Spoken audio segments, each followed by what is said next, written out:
ব্রাহ্মণবাড়িয়া জেলা বিএনপির একটি দুর্গ।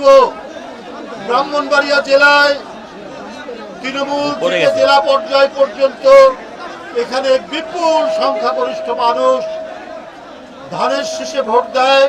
তারা জাতীয়তাবাদী রাজনীতিতে বিশ্বাস করে। আমরা যখনই নির্বাচনে অংশগ্রহণ করেছি তখনই ব্রাহ্মণবাড়িয়া জেলার প্রায় ৫-৬টি সিটে ৬টি সিটের প্রায় অধিকাংশ আসন বিএনপি জয়লাভ করেছে।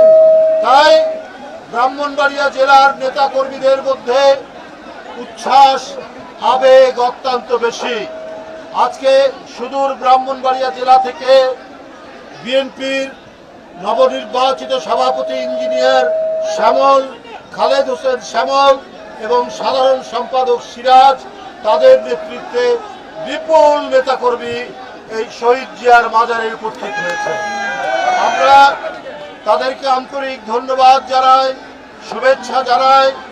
আমার বিশ্বাস ইঞ্জিনিয়ার শ্যামল এবং সিরাজের নেতৃত্বে ব্রাহ্মণবাড়িয়া জেলা বিএনপি আরো বেশি শক্তিশালী, আরো বেশি গতিশীল, আরো বেশি সুসংগঠিত এবং সাধারণ জনগণের শুভেচ্ছা নিয়ে তারা এই এলাকা, এই জেলায় একটা বিএনপির ঘাঁটি হিসেবে পরিণত করবে।